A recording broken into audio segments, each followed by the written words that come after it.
Selamat pagi semuanya. Pertama-tama saya mau bilang thank you dulu sih ke Jody sama Ecosystem Team.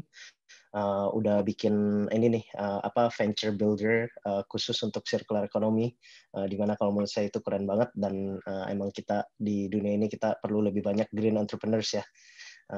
Dan untuk di sesi kali ini, yang specifically untuk di sesi saya, kita seperti tadi Jody udah sempat sampaikan, kita akan touch on the topic of design mindset, finding problem solution fit. Tadi Jody udah ada sempat melakukan perkenalan, jadi mungkin saya coba go through secara briefly aja. Nama saya Agustin Hermanto. Background saya sebenarnya background education itu sebenarnya di organizational study dan human resource management. Sekitar 15 tahun yang lalu saya memulai karir sebagai multimedia producer dan juga software engineer. Sekarang ini saya memimpin tim of product strategists, product designers, and also product managers with 62. Di mana 62 itu adalah a digital product design studio and product strategy. We've worked with clients all around the world. Beberapa kolaborasi yang kita sudah sempat lakukan itu dengan the World Bank Group contohnya, di mana kita kolaborasi di project terkait dengan pendampingan dan pendanaan desa. Dengan GIZ, kalau kalian pernah tahu, GIZ adalah badan yang dibentuk kerjasama antara Indonesia dan pemerintah Jerman. Itu dengan GIZ kita desain low carbon development monitoring platform yang disebut dengan PEP Online. Dengan Grab kita juga sebenarnya adalah Grab design partner. Udah kolaborasi dengan mereka kurang lebih udah 3-4 tahun ya, di mana kita bantu membuat definisi super app dan safety framework kemarin itu untuk Grab, dan juga banyak inisiatif lainnya. Dan satu hal yang menarik, sekarang ini kita sedang kolaborasi dengan Smart Change. Smart Change adalah inisiatif yang dijalankan antara pemerintah Berlin dan Jakarta. Itu sekarang dalam proses untuk membuat policy recommendation untuk entrepreneurs ecosystem di Jakarta. In addition to 62, saya juga sebagai Chief Product di Ayo Indonesia. Ayo Indonesia adalah integrated digital platform untuk atlet sepak bola dan futsal. Sekarang ini udah ada lebih dari 4.000 komunitas sepak bola dan futsal di platform Ayo Indonesia. Salah satu inisiatif yang kita jalankan itu adalah Liga Amatir sepak bola dan futsal, dan sudah memulai memasuki di tahun keempat. Dan ada satu hal yang saya pengen highlight juga, sebenarnya saya adalah Master Recycler kandidat untuk di tahun 2021 ini. Master Recycler kandidat itu sebenarnya adalah program Training the Trainer community program dengan topik di waste reduction dan prevention, recycling dan composting. Program ini sebenarnya diadakan di Amerika Utara dengan misi untuk membantu merealisasikan zero waste world. Tuh. Nah, jadi hari ini topiknya design mindset dan problem solution fit. Jadi kita akan bagi di dua kategori besar itu ya. Satu di design mindset-nya, kedua framework untuk mencari problem solution fit. Sebelum kita mulai masuk ke design mindset, mungkin saya mau ada sedikit pertanyaan. Kira-kira dari kalian ada yang bisa share nggak tentang pengertian kalian tentang design mindset itu apa? Mungkin satu atau dua orang, short, quick aja, nggak apa-apa. Ada yang mau? Langsung. Nggak usah angkat tangan, Mbak Niam, langsung shoot aja. Langsung aja ya. Halo.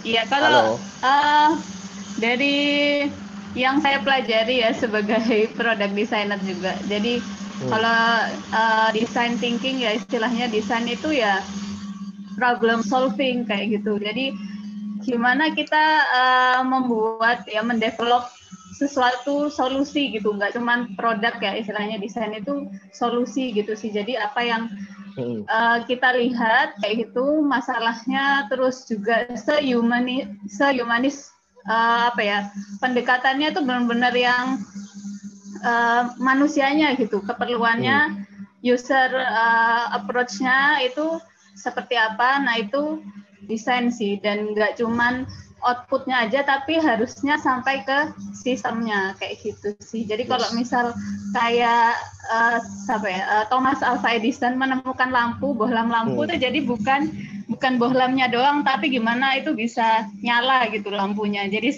sistem listriknya itu desain gitu sih. Wah, mantap. Bagus sekali jawabannya. Kayak kita udah selesai nih sepertinya nih sesinya karena udah dikasih jawaban yang bagus sekali. Mantap. Ya. Jadi thank you. Bener sih, setuju sekali. Jadi sebenarnya design mindset atau yang lebih banyak biasa disebut dengan design thinking juga ya. Itu sebenarnya adalah proses untuk creative problem solving, di mana kita dengan melakukan design mindset berarti kita sebenarnya itu mempunyai alat-alat dan cara-cara untuk mendapatkan fresh creative perspective sewaktu mencari solusi. Nah tadi ada dimension human centered approach ya kan. Nah, jadi sebenarnya di design mindset itu ada 3 pilar. Sebentar ya, saya coba. Ada 3 pilar. Nah, di mana di pilar yang pertama itu center solutions around the users. Ini sebenarnya seperti yang kata-kata ini udah bilang sih, jadi sebenarnya lumayan simple. Jadi it's to focus on the people that we're creating the solution for. Do things and provide things that our intended users can use, bisa pakai, dan solusi itu berguna untuk mereka, dan juga memastikan mereka mau pakai gitu loh. Jadi salah satu pertanyaan yang kita harus bisa tanya ke diri kita sendiri sewaktu lagi mencari solusi untuk suatu kepentingan, itu pertanyaannya kebutuhan manusia paling mendasarnya di belakang solusi ini itu sebenarnya apa sih? Jadi itu salah satu pertanyaan yang kalau bisa kita selalu tanya gitu. Design mindset itu definitely bisa membantu kita untuk mengerti lebih jauh area-area of opportunity, of the unanswered needs of the people that we're creating the solution for. Jadi ini pilar nomor 1 ya. Pilar nomor 2, one of the most interesting thing by adopting a design mindset atau design thinking itu for us to be able to question everything like a beginner. Kita hidup di dunia di mana setiap harinya kan kita dapat banyak pengetahuan, ya kan. Jadi mungkin bisa dibilang suatu saat kita pasti akan menjadi expert di suatu area, ya kan. Nah, tetapi kalau misalkan kita mau membuat solusi atau mau menjawab suatu permasalahan, itu ada pentingnya juga kadang kita taking ourselves from the expert point of view and defer to our users and stakeholders as the experts. Karena ada banyak kali kalau misalkan sebagai manusia lah ya, kita pasti selalu mikir, oh I know what the answer is. This is what you actually need, ya kan. Tapi kan at the end of the day sebenarnya belum tentu seperti itu.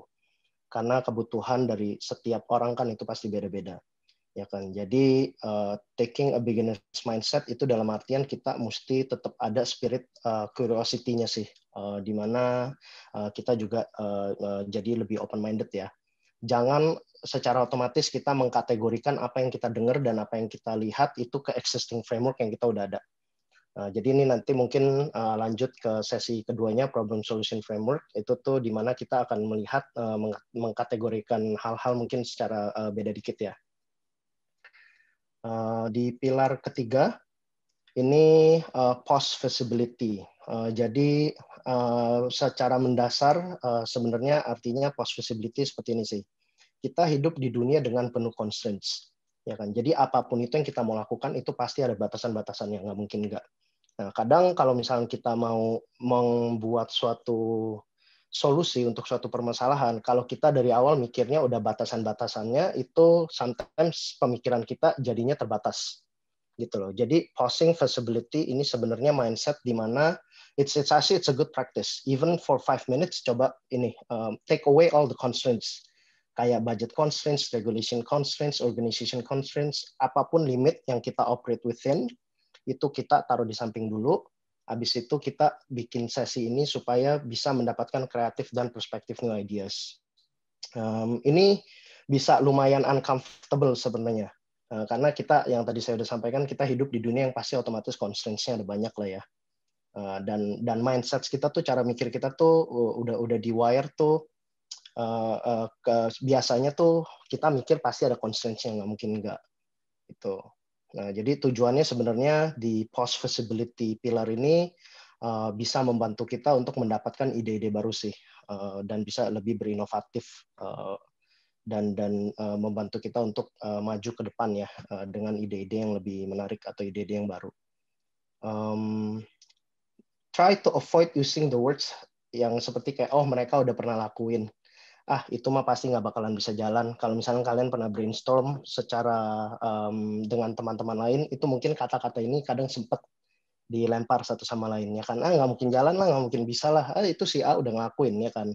Nah, tapi dengan melakukan posting visibility ini, kita pemikirannya itu kita buka. Oke, kalau misalnya mereka udah lakukan, ada sesuatu yang kita bisa lakukan dengan cara yang beda atau tidak gitu.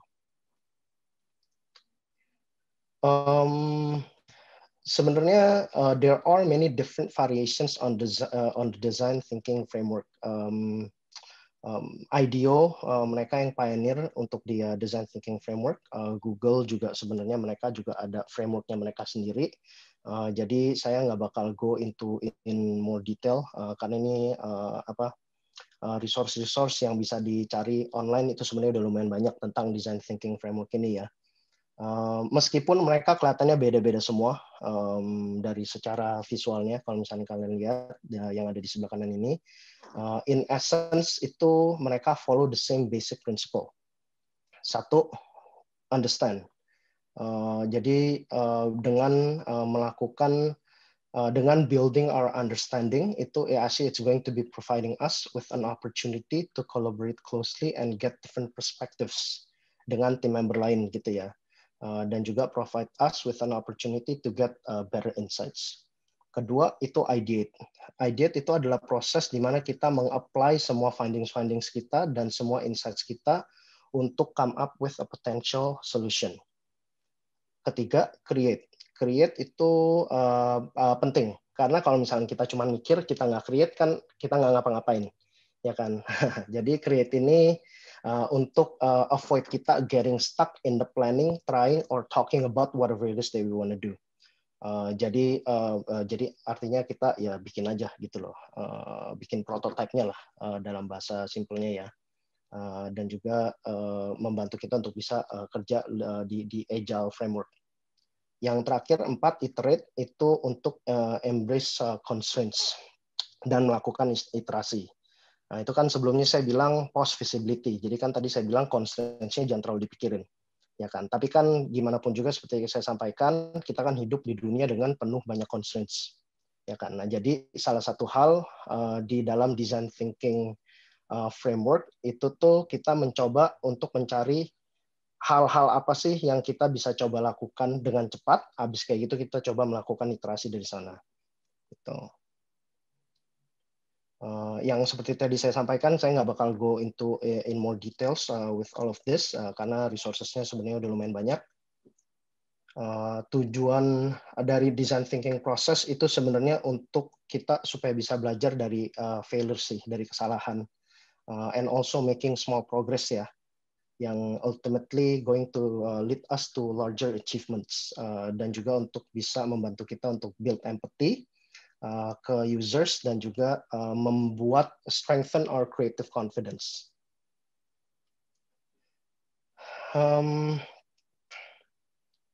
At the end of the day, having a problem solution fit itu tuh sebenarnya untuk make something that people want. Jadi ini sebenarnya moto yang dipakai oleh Y Combinator for so many years. Kalau misalnya kalian pergi ke websitenya Y Combinator, ini ada di footernya mereka. Sewaktu kita pertama kali mau mulai bisnis atau mulai startup, itu pasti kita pasti mikirnya users kita pasti mau pakai lah apapun yang itu kita bikin atau services yang kita ada, ya kan. Meskipun kita tahu secara intuitif desire-nya customer itu sebenarnya lebih penting dari kita. Cuman kan kadang kacamata yang kita pakai kan itu selalu dari kacamata dari kita sendiri, ya kan. Jadi otomatis kita apapun yang kita lihat itu pasti ada cognitive biasesnya lah, nggak mungkin nggak lah, ya kan. Dan kebanyakan most ventures atau most new startups or most new businesses gagal itu karena mereka build something yang customer tuh nggak mau pakai gitu loh. Nah, dari kata-kata ini make something that people want, ini penting, tapi saya mau tambahin lagi satu hal yang juga kalau menurut saya lebih penting, dan they care. Mereka care tentang solusi yang kalian buat. Gitu loh. Care di sini nih, it's a very important factor. Karena seperti kita tahu, contoh untuk di inilah ya, di circular economy lah ya, ini faktor yang lumayan penting. Karena seperti kita tahu kan sebenarnya orang udah mulai lebih sadar. Orang udah mulai lebih care dengan sustainability, dengan apapun itu yang mereka lakukan, dengan waste yang mereka create, ya kan. Jadi ini kalau menurut saya kata-kata ini lumayan penting. Jadi always try to make something that people want and also care, gitu loh. Nah, ini tadi kita udah ngobrolin dari secara design mindset atau design thinking, cuman secara cepat aja. Di poin section yang selanjutnya ini saya mau memperkenalkan framework yang disebut dengan problem solution fit canvas. Mungkin kalau misalnya kalian lihat, mungkin ini mirip dengan lean canvas ya, atau value proposition canvas. Jadi framework ini sebenarnya di-create sama orang yang namanya Daria dari Idea Hackers Network. Itu di bawah ada source-nya, nanti kalian juga bisa cek juga, dan ini mungkin sebenarnya salah satu exercise yang secara tim masing-masing, individual masing-masing kalian bisa coba lakukan. Ini based on Lean Canvas and Customer Development Model. Tapi salah satu main difference-nya dengan Lean Canvas itu, kalau di Lean Canvas itu sebenarnya you're trying to build your value proposition and business model. Ya kan, di mana kalian mau coba cari tahu customer-nya kalian siapa, supplier kaliannya siapa, cost structure-nya seperti apa, revenue stream-nya seperti apa, ya kan. Nah, kalau untuk problem solution fit canvas ini lebih specifically untuk the solution that you're actually trying to create. Gitu. Dan salah satu goalnya sebenarnya to get to know your customers well sih, dan also untuk memvalidasi asumsi ya, karena otomatis dari solusi yang kita bikin itu kan pasti otomatis banyak banget asumsinya kan, ya karena jadi framework ini ada dan bisa dipakai untuk memvalidasi asumsi-asumsi itu.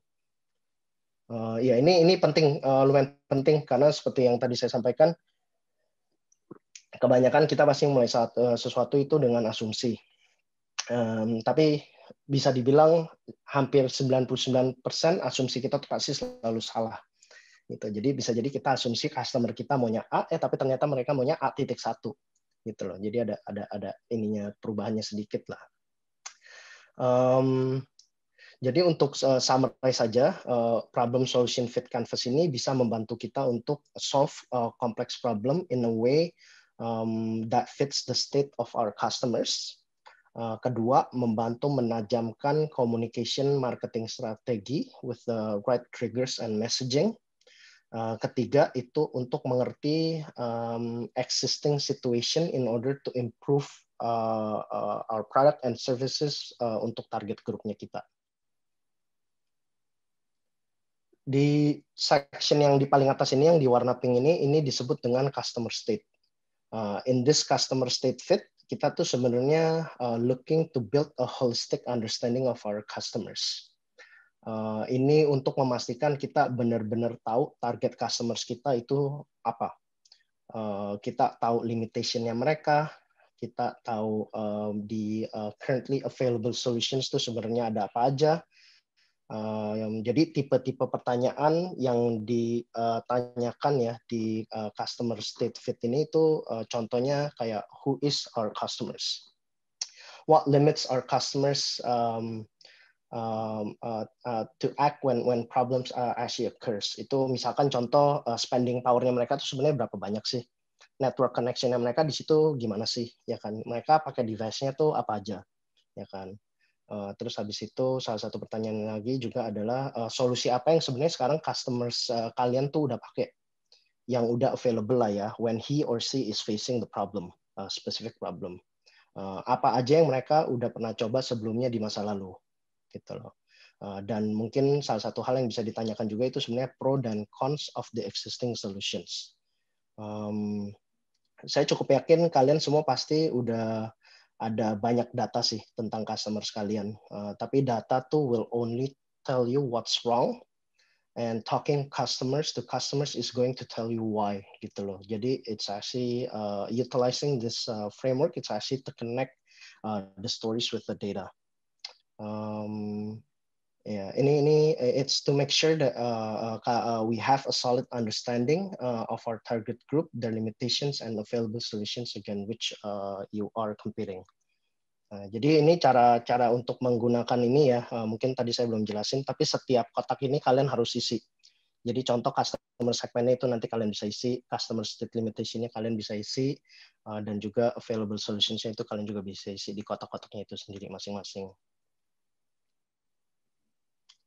Yang di section selanjutnya ini fokus dari section ini itu untuk melakukan problem behavior fit. Itu tuh sebenarnya untuk membantu kita untuk memfilter out the noise and identify the most urgent and frequent problems. Dan juga untuk mengerti lebih lanjut the real reasons behind the problems and then see behavior apa aja yang mensupport masalah ini.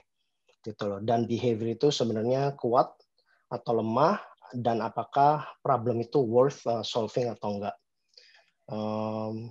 Ini contoh-contohnya mungkin bisa di list out aja. Contohnya misalkan kayak problem pains dan frequency itu problemnya tuh kejadiannya sering atau enggak sih, ya kan? Dan root cause of the problem tuh apa aja? Karena dari setiap masalah kan itu pasti ada root cause-nya. Pasti ada satu titik yang bikin mereka bikin itu menjadi suatu masalah, ya kan? Tipe-tipe pertanyaan yang bisa ditanya di sini itu adalah how often does this problem occur? Jadi sewaktu kalian ngobrol dengan target user kalian bisa nanya, oke, kalian biasanya dapat masalah ini tuh seberapa sering? Apakah itu on a daily basis, weekly basis, atau mungkin cuma 1 tahun sekali?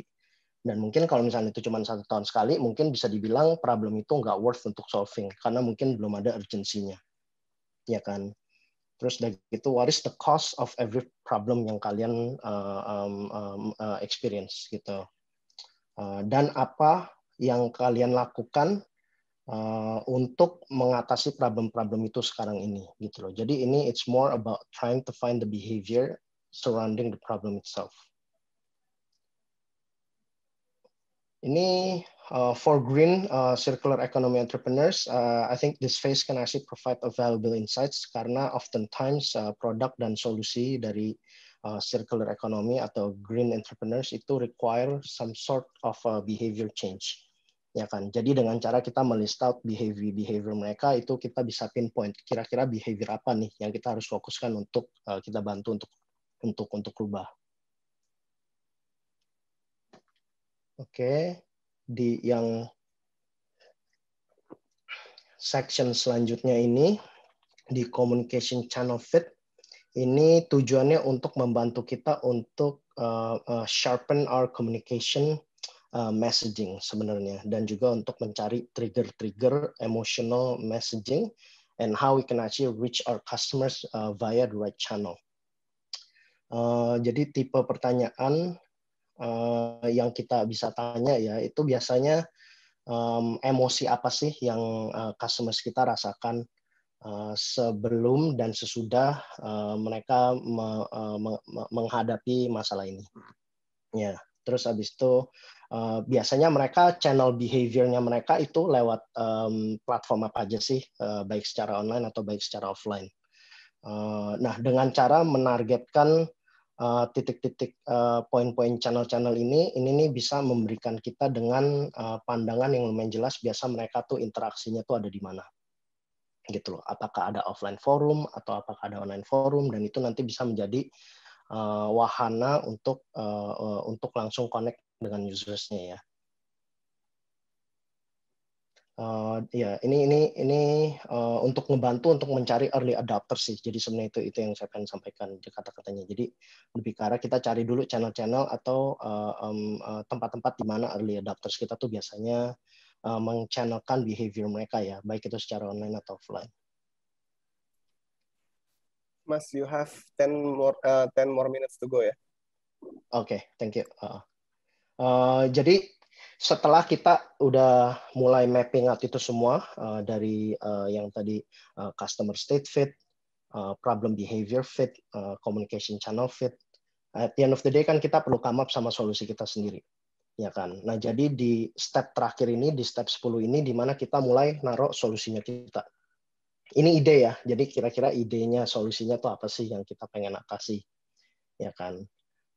Kalau kita working with a new solution, jadi mungkin solusi yang bisa dibilang dianggap ini lumayan baru, saran saya itu untuk mengisi blok-blok yang lain terlebih dahulu, dari 1 sampai 9, habis itu baru taruh solusinya di box nomor 10 ini. Jadi alasannya kenapa? Jadi setidaknya kita udah mendapatkan bird's eye view atau holistic point of view dari masalah yang users kita hadapi dan potential solusinya itu apa yang kita akan create. Nah, cuman kalau misalnya kalian working against on existing solution, jadi mungkin startup kalian atau bisnis kalian, venture kalian udah ada nih solusinya nih, ya kan? Dan kalian mau memvalidasi solusi itu sebenarnya cocok atau enggak, ya kan? Nah, jadi prosesnya dibalik. Jadi sebelum kalian isi box dari nomor 1 sampai nomor 9, kalian isi box nomor 10 dulu. Jadi kalian taruh solusinya kalian di situ apa. Habis itu baru mulai isi dari nomor 1 sampai ke nomor 9. Alasannya kenapa kayak begitu, karena nanti kalian bisa lihat sebenarnya solusi yang kalian sudah ada itu masih relevan atau enggak, begitu box-box yang lain sudah diisi.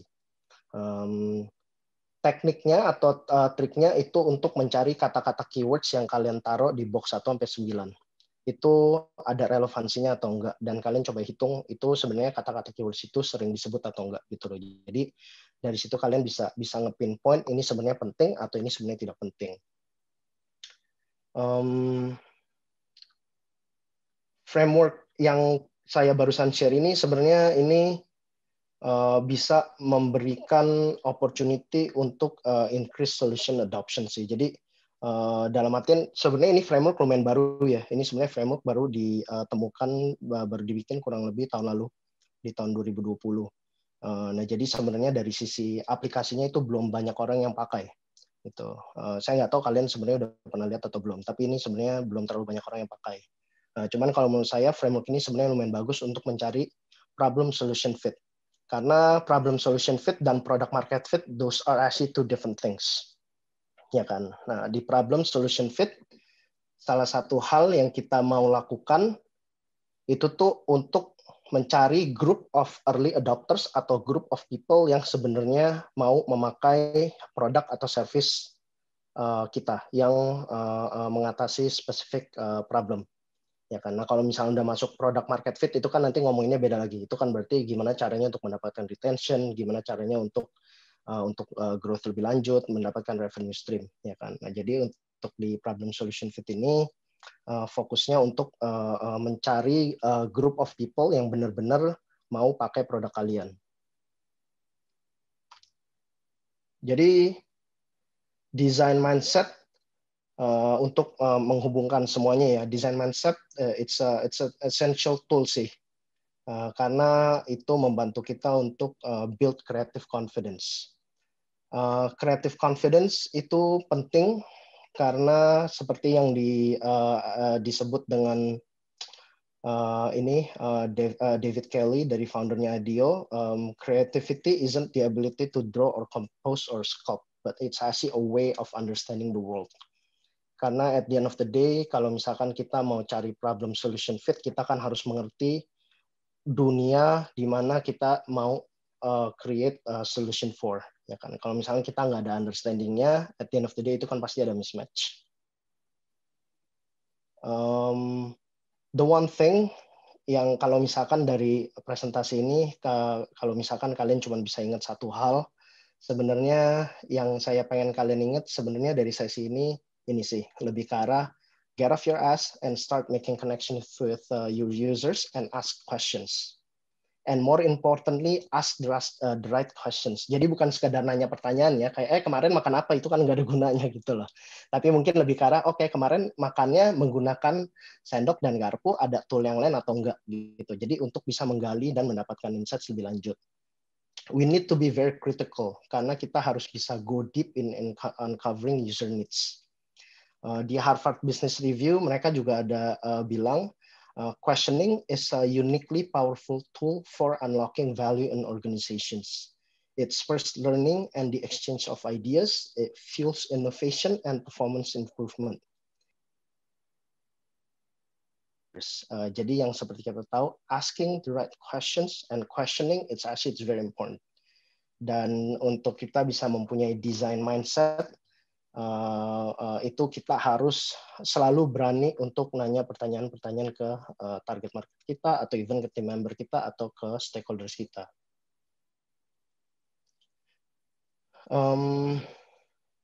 Jadi ini kalau dari pengalaman saya sendiri, kebanyakan kalau misalkan kita lagi mau bikin startup atau lagi mau bikin bisnis, kadang kita biasanya langsung jump on the gun and then also try to create whatever it is that we want to create, ya kan? Tapi sometimes it's worth it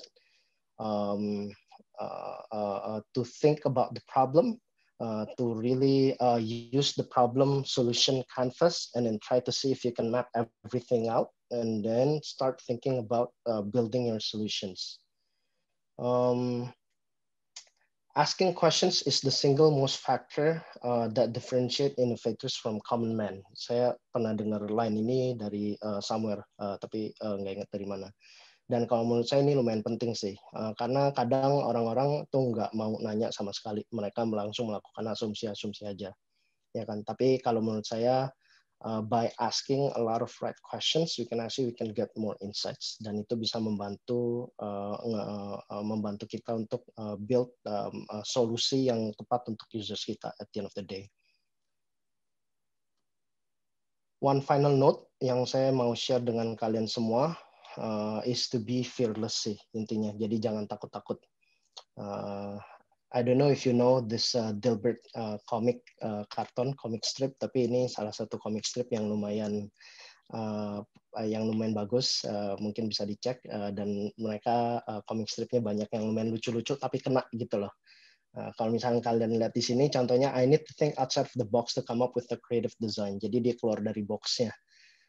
Terus habis itu tiba-tiba you're a hazard, you need to go back inside of your box, ya kan. Jadi kebanyakan kalau misalkan kita lagi mau build something, itu mungkin akan ada banyak orang-orang yang bilang kayak nggak usah lah, nggak bisa lah, ngapain lah, susah lah, ya kan. Dan apalagi sebagai circular economy entrepreneurs atau green entrepreneurs, itu tuh kemungkinan kita bisa menghadapi masalah ini on a daily basis ya.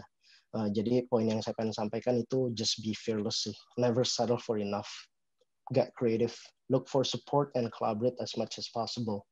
Karena sekarang ini kita tinggal di dunia yang dimana kita benar-benar perlu inovasi untuk memastikan kita masih ada planet yang kita sebut bumi ini tempat yang kita bisa tinggal lah untuk kedepannya.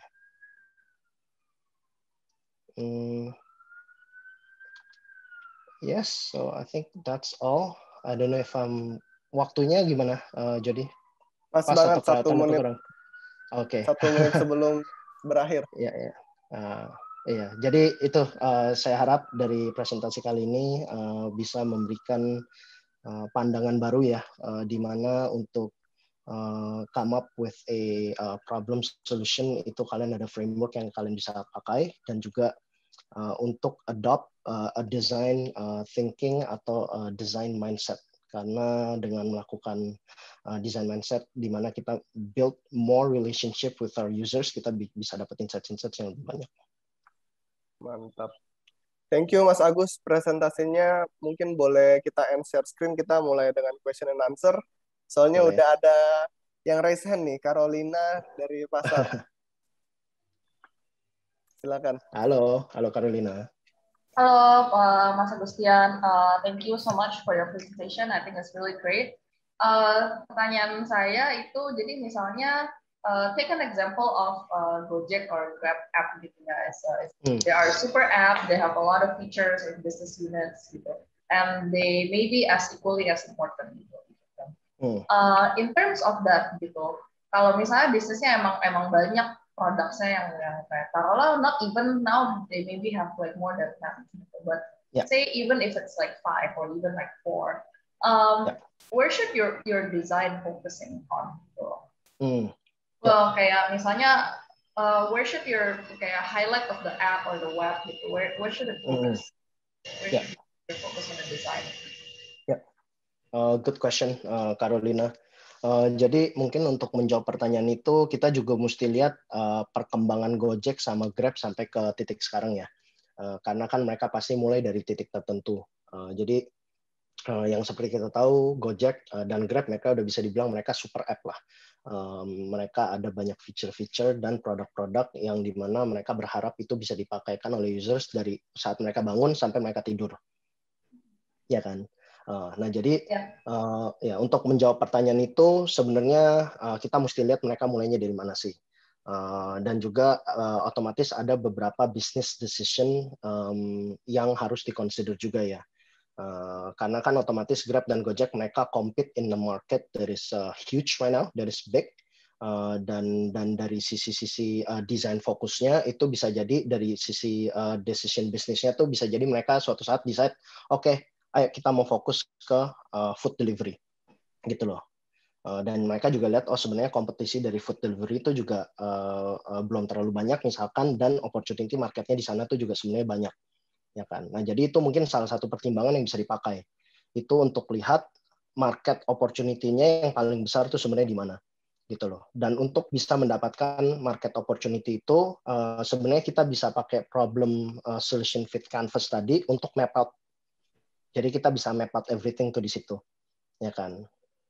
Soalnya kalau misalkan kita taruh desain fokus, tapi di sesuatu yang mungkin nggak bakal menghasilkan bisa dibilang return yang banyak, at the end of the day kan itu sebenarnya kan percuma, ya kan. Then you would have to sacrifice juga ya kayak business units yang lain. If any of us focusing on time, you would have to kind of sacrifice the other units to focus on yang market opportunity-nya lebih besar.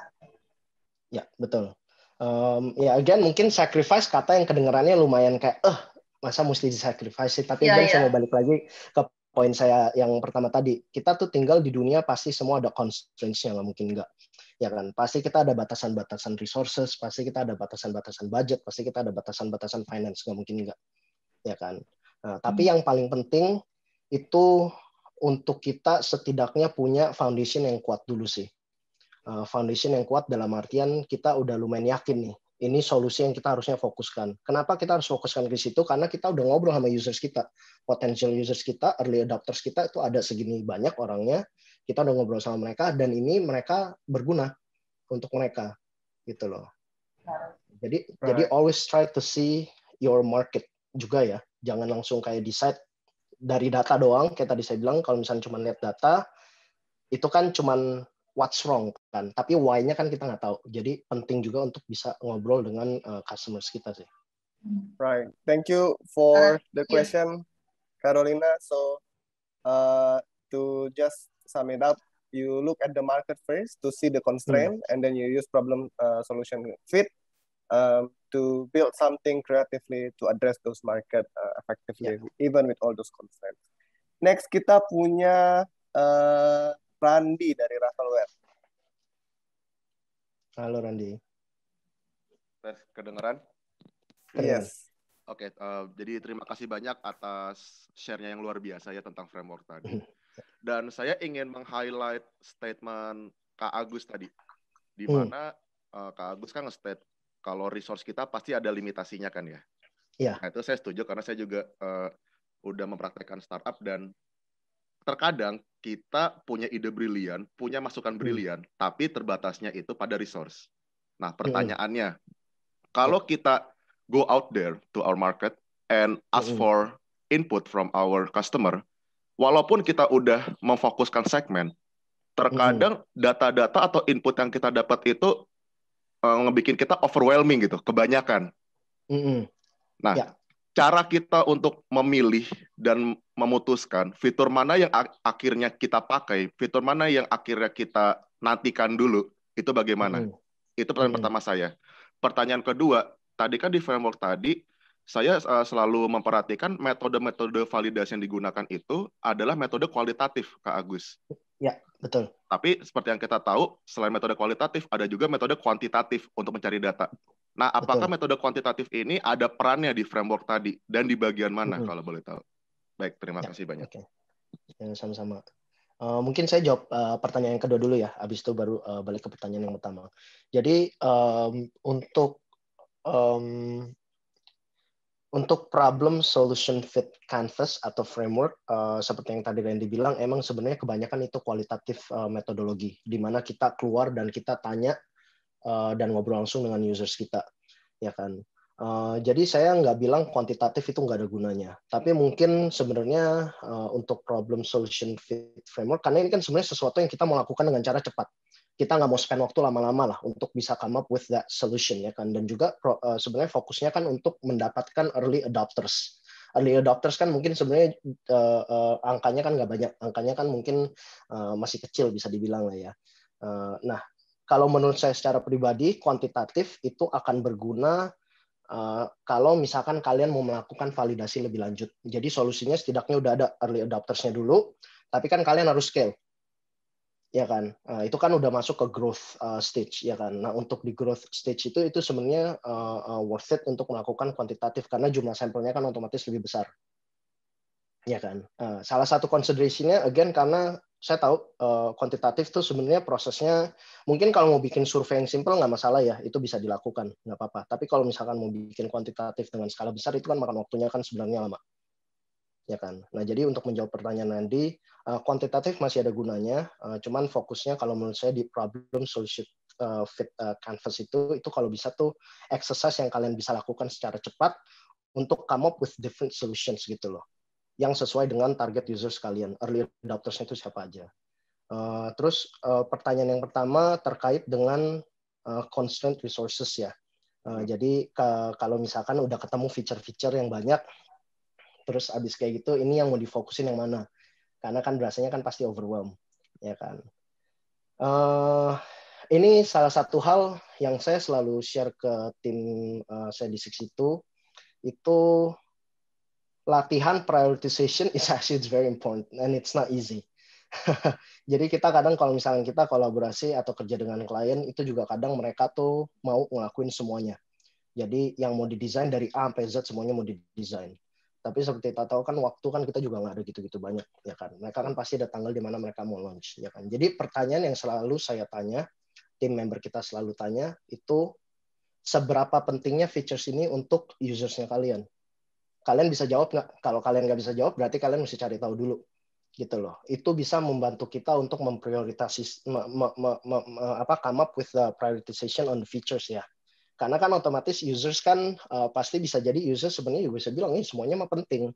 Cuman kan otomatis kita mesti balik ke diri kita sendiri juga dong. Kita kan ini mungkin sedikit bertantangan dengan apa yang tadi saya udah bilang. Tapi kan bisa dibilang kan kita otomatis kita expert juga lah di industri itu. Ya kan, dan kita kan juga sebenarnya ada perspektif kita sendiri, ya kan. Nah, jadi kita pakai perspektif kita pakai expertise kita untuk lihat, oke, kalau misalkan dari users mereka bilang dari A sampai Z mereka mau lakukan semuanya, tapi kalau menurut saya sebenarnya mungkin yang paling penting yang bisa bikin impact paling banyak tuh mungkin cuma A, B, dan C. Mari kita fokuskan di A, B, dan C gitu loh. Nah, jadi apapun yang kita dengar dari users itu kita masih mesti bisa pilah-pilah lagi ya. Mungkin nanti Anggun bisa ngobrol lebih lanjut di tentang sesi berikutnya kan kalau nggak salah tentang research kan, ya kan. Betul. Jadi jangan diambil plak-plakan karena kita mesti sintesis lagi tuh, kita mesti lihat banyak nggak sih yang ngomong kayak gini atau yang ngomongnya cuma 1-2 orang. Kalau kayak gitu mah ya nanti dulu aja gitu.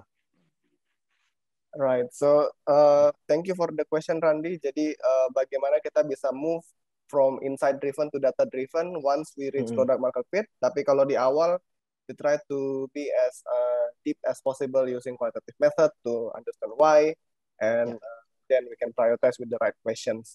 By the way, itu untuk prioritization juga akan menjadi sesi workshop yang akan difasilitasi oleh Julio, CTO Gojek, buat nanti product development di modul minggu depan. So very good questions. Next we have Gabriel. Halo Kak. Halo. Terima kasih untuk materinya Kak. Pertanyaan saya, kalau tadi kan Kakak menjelaskan framework yang kita berpikir dulu lah sebelum bertindak, atau dikonsep dulu sebelum mendesain sesuatu. Gimana kalau kondisinya kita mulai aja dulu Kak, terus kita learning by doing, kita belajar dari kegagalan, misalkan rugi atau produk. Ya. apakah menggunakan framework yang sama yang kakak berikan tadi atau bisa diadaptasi? Terus pertanyaan kedua, gimana kalau kita overthinking, Kak? Misalkan ragu-ragu nih, produk yang kita desain itu mau kita luncurkan atau enggak gitu. Apakah dilanjut, misalkan kompetitor nih tiba-tiba udah mengeluarkan produk yang sama dengan kita. Gimana mengambil keputusan apa produk yang kita desain sebelumnya ini kita luncurkan atau tidak? Itu, Kak. Terima kasih. Oke, thank you untuk pertanyaannya, Gabriel. Jadi untuk pertanyaan yang pertama, kalau dari perspektif saya pribadi ya, jadi itu sebenarnya framework problem solution fit itu tuh guidance, itu tuh framework tuh semuanya tuh guidance gitu loh. Regardless kita mau mulai mikir dulu atau kita udah sembari jalan, itu sebenarnya sama aja. Contoh kalau misalkan kita lagi mau ide baru, solusi baru, kita bisa pakai problem solution fit canvas itu untuk naruh semuanya, habis itu kita come up with the idea. Yang seperti tadi saya bilang sempat share di slide yang terakhir itu ya, salah satu slide yang terakhir ya. Tapi kalau misalkan sebenarnya mau jalan dulu, habis kayak begitu mau pakai problem solution canvas-nya juga sebenarnya nggak masalah, karena bisa dibilang sebenarnya existing solution-nya kan udah ada, ya kan. Jadi solusinya kita taruh dulu, habis itu baru kita isi box-box yang lain gitu loh. Udah gitu kita lihat sebenarnya ini problem solusi masih relevan atau enggak gitu. Jadi problem solution fit canvas itu ada di sana itu cuma untuk sebagai tool aja sih, untuk sebagai guidance sih. Jadi ini alat ya, tool yang kalian bisa pakai di titik poin kapanpun itu kalian lagi jalanin bisnis kalian, either dari awal banget atau either udah produknya udah jalan gitu loh. Jadi itu kalian bisa ambil, kalian bisa pakai, cuman untuk membantu kalian memvalidasi dan untuk mendapat insights dari users gitu. Karena at the end of the day, kalau kita mau build bisnis sebenarnya itu yang paling penting sih. Salah satu hal yang menurut saya paling penting itu for us to be able to understand about our users even more. Karena kalau misalkan nggak ada usersnya kan at the end of the day kan sama aja bohong, ya kan? Nggak ada yang mau pakai nih produk kita, bisnis kita, service kita nggak ada yang mau pakai, ya kan? Yang seperti tadi saya sampaikan, the most reasons kenapa startup atau ventures itu fail karena people don't want to use the products. Gitu loh. Jadi untuk menjawab pertanyaan Gabriel, ini framework atau tool yang bisa dipakai di kapan aja. Jadi lumayan bebas lah. Terus habis itu untuk pertanyaan yang kedua, sorry tadi saya keskip. Jadi kayak misalkan nih Kak, kita overthinking nih Kak. Misalkan kita udah mendesain produk, mengkonsepnya, terus kita melihat suatu kondisi di mana misalkan nih kompetitor udah melakukan produk yang sama nih. Ya. Gimana kita mengatasi overthinking itu? Apakah kita batalin atau tetap luncurin gitu kan? Ya. Saran saya sebenarnya akan balik lagi sih ke yang tadi di section terakhir dari presentasi itu ya. Jadi try to talk to your users or even your potential users and then try to get a better understanding gitu loh. Jadi misalkan kayak kompetitor kita tiba-tiba bikin features yang kita anggap itu sepertinya lumayan menarik, ya kan? Tapi at the end of the day traction-nya seperti apa, adoption-nya seperti apa kan kita belum tentu tahu, ya kan? Otomatis kan kita mungkin nggak bisa nanya ke kompetitor traction kalian gimana, adoption rate kalian gimana, kan itu kan mungkin mereka juga nggak mau jawab, ya kan? Tapi kan sebenarnya salah satu cara yang kita bisa lakukan kan kita bisa ngomong ke users, ya kan? Itu kan free. Mau ngomong ke users maksud saya free bukan ini ya, tapi kan maksudnya bisa reach out aja ke mereka gitu loh. Udah gitu mungkin kalian udah ada prototype nih dulu, kalian coba tanya, udah gitu ya udah mungkin bikin decision-nya dari situ aja. Right. So you have to know first what are your advantages by understanding your user ya, Mas ya. Sehingga then we can make decisions whether we want to continue with the advantages or not.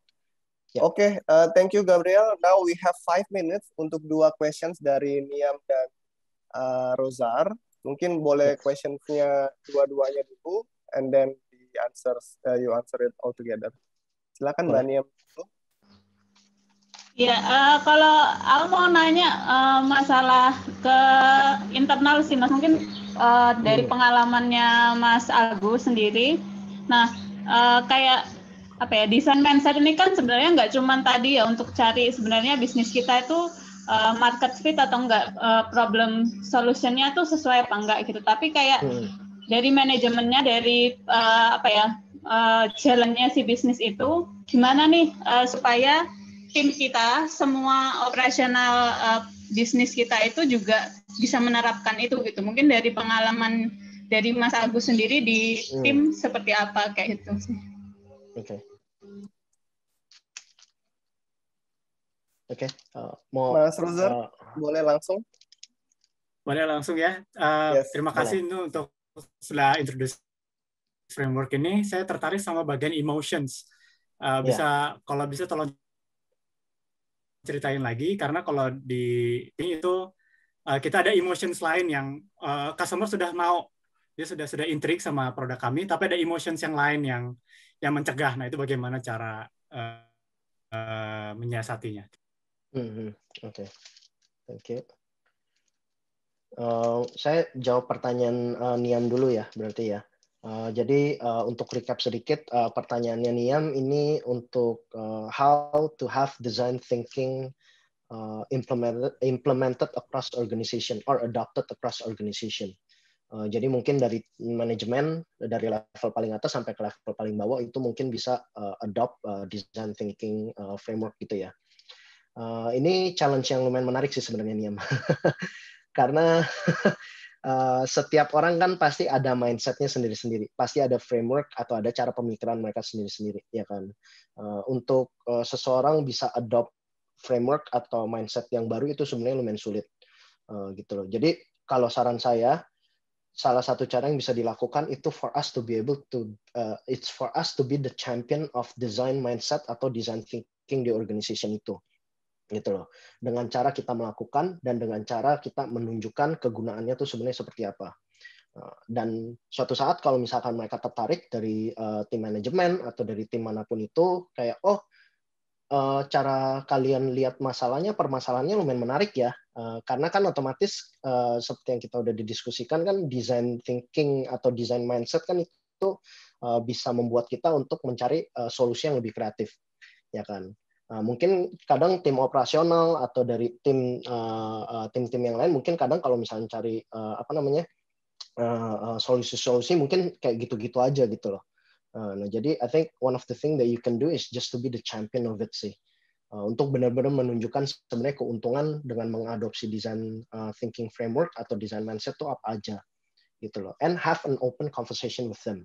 Try to understand kenapa mereka menurut mereka mindset yang mereka pakai sekarang atau cara yang mereka pakai sekarang itu berguna untuk mereka atau nggak berguna untuk mereka gitu loh. Jadi it's important to have that conversation and also be the champion of it sih di organisasi ya.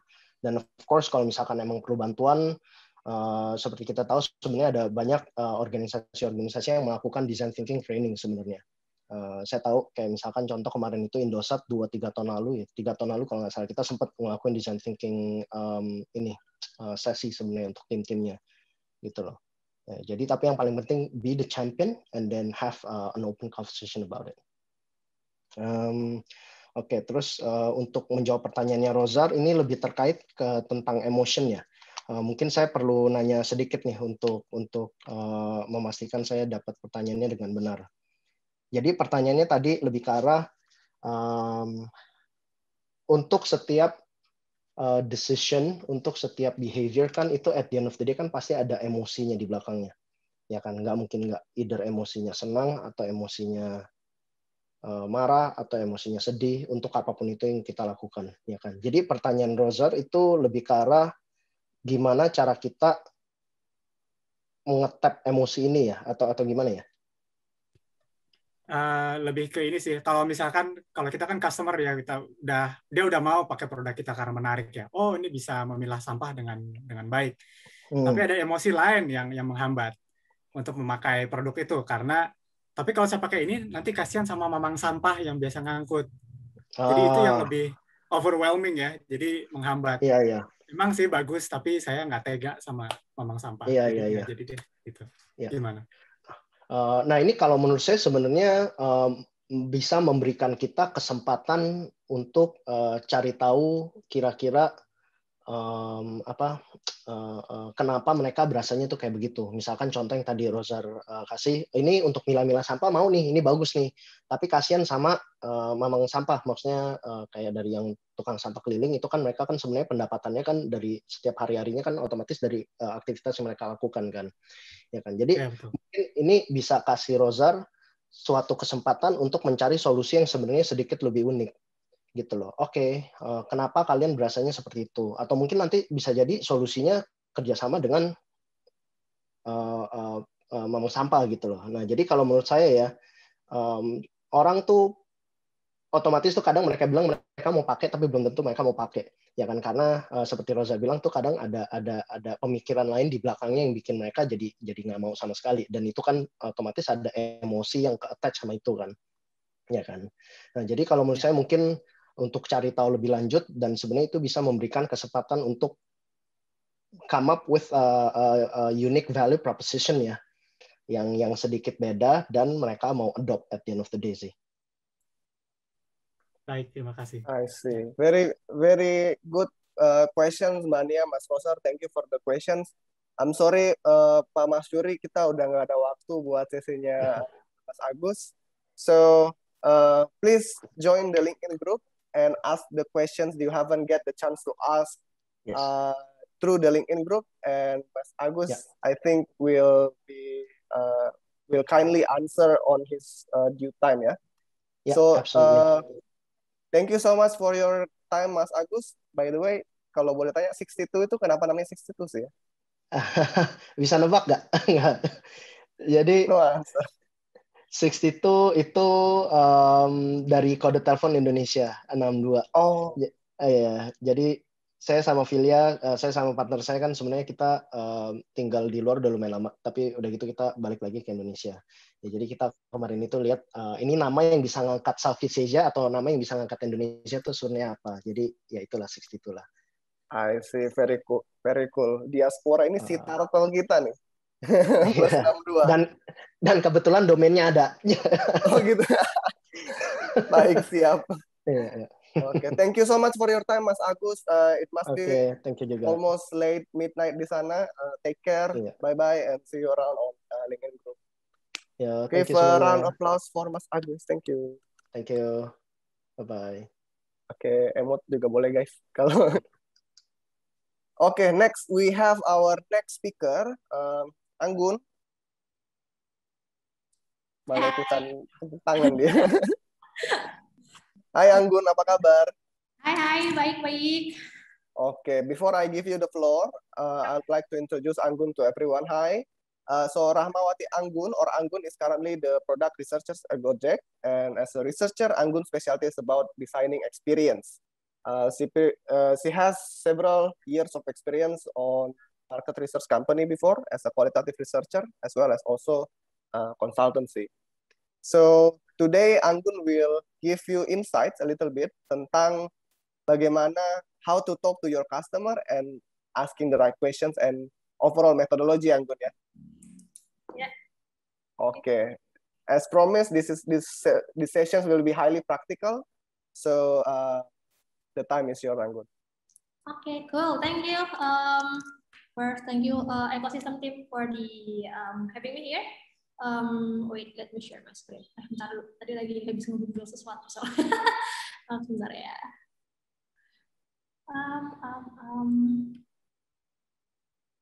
Okay.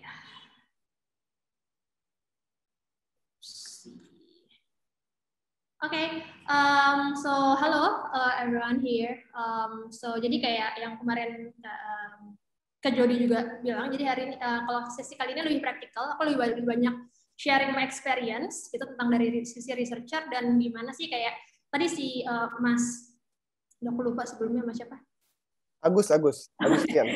Sorry, Mas Agus tadi udah ngebahas tentang masalah problem statement, terus punya asumsi gitu kan. Tapi gimana sih dengan asumsi-asumsi kita ini terus kita tesin ke customer gitu. Atau apa sih fungsinya punya asumsi-asumsi ini untuk kita obrolin ke customer kita gitu. Nah, selama sesi ini, karena aku bawaannya dari researcher ya, jadi selama sesi ini kalau ada questions, kalau ada, nggak harus question sih, kadang-kadang pas aku ngomongin sesuatu ada kayak pop up suatu ide atau suatu statement yang mau either questioning atau agree, feel free to put it on chat juga, jadi biar nggak terlalu one way presentation gitu, jadi lebih ke arah sharing aja hari ini. Jadi temanya hari ini how to test your assumption and talk to your users.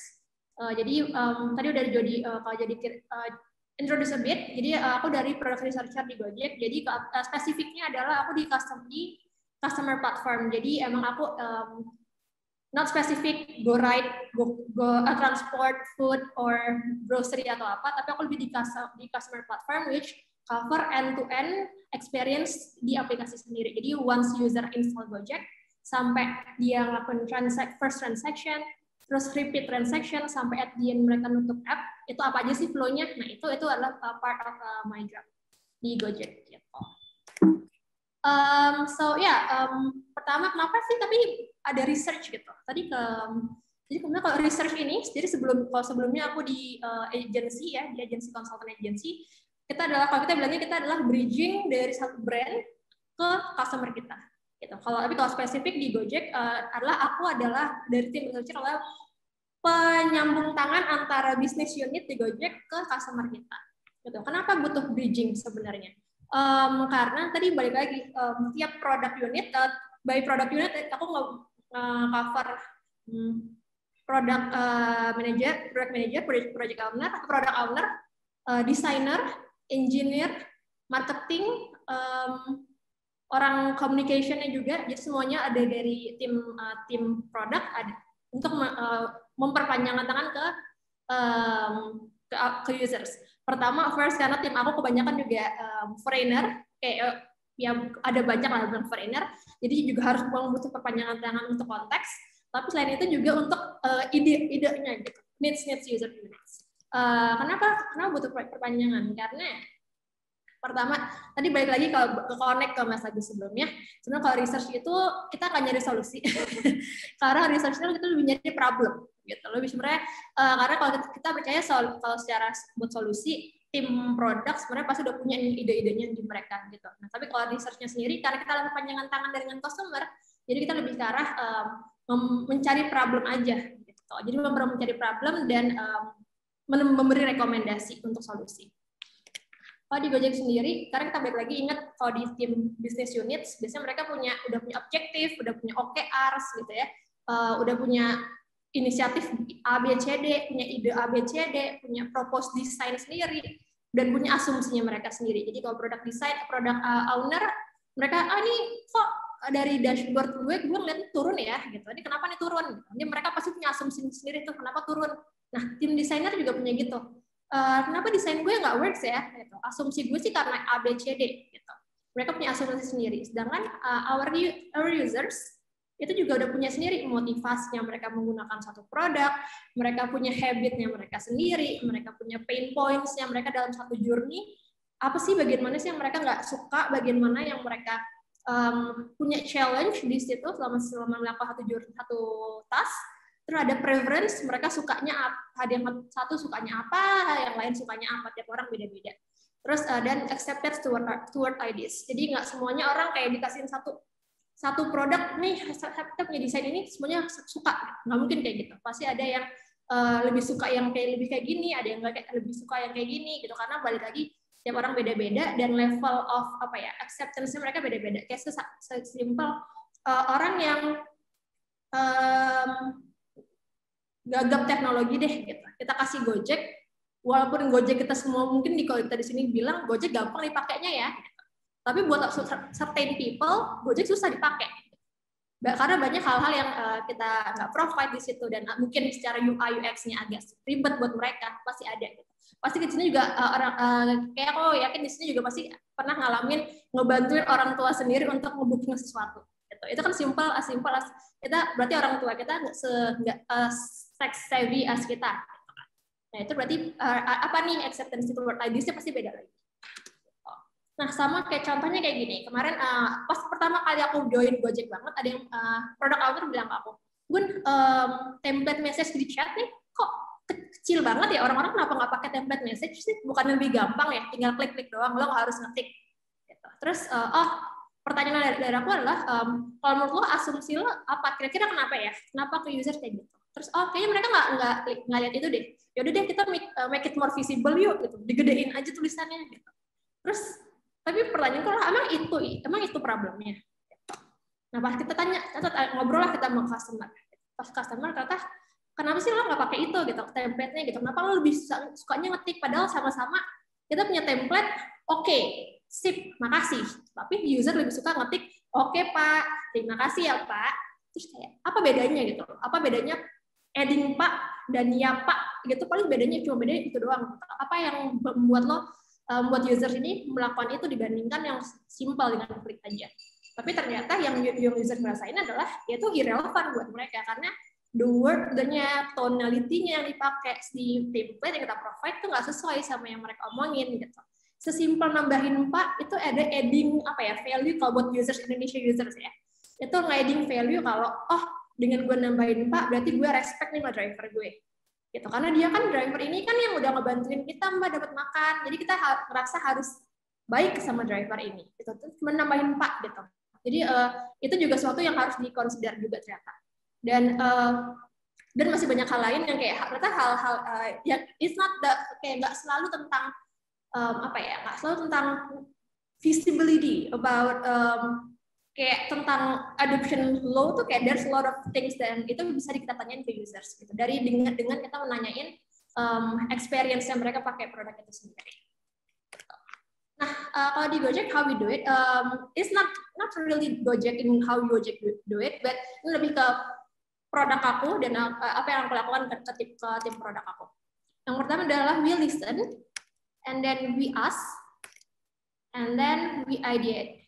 Dan tapi ini bukan tadi aku bilangnya dan, tapi padahal ini sebenarnya bukan journey ya. Jadi bukan nggak harus listen dulu, nanya dulu, harus nanya, habis itu ideate, nggak harus kayak gitu, dan nggak harus ketiganya. Makanya aku bikin ini titik-titik. Jadi karena ini memang bukan journey dan ini bukan 3 checklist. Jadi bisa aja kalau merasa udah cukup dengan listen sudah cukup, beda ya udah, gitu apa.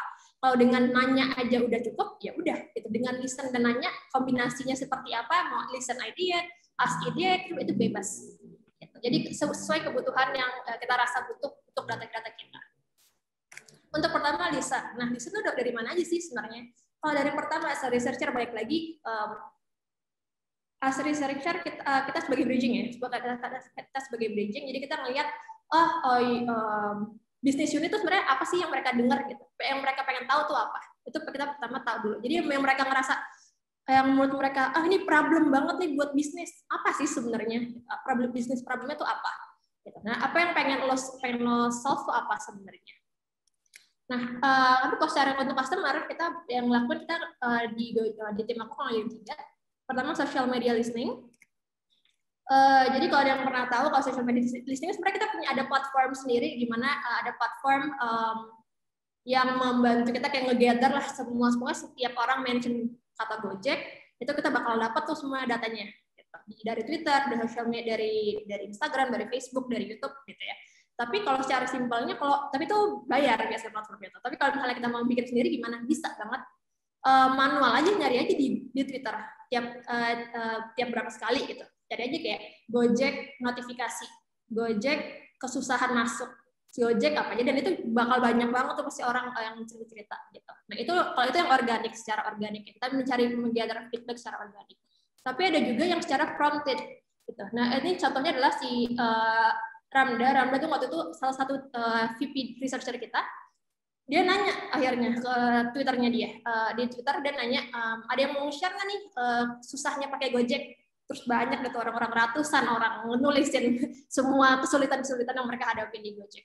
Nah itu secara prompted. Atau misalnya kalau ada yang mungkin ada yang udah sering dengar account e-commerce gitu, itu kan banyak sering juga yang atau desain rent yang intinya kayak mereka ngebuka lah platform untuk orang-orang pas user kita untuk ngecek apa ya, kayak nge-share lah feedbacknya mereka gitu. Ya, cat for the win. Oke. Dan contohnya seperti ini, dia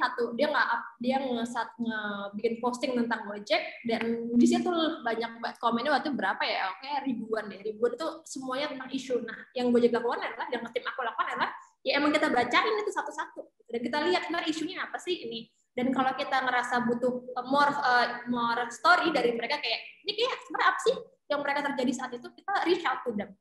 Gitu, kayak untuk mendengarkan lebih lanjut cerita dari mereka.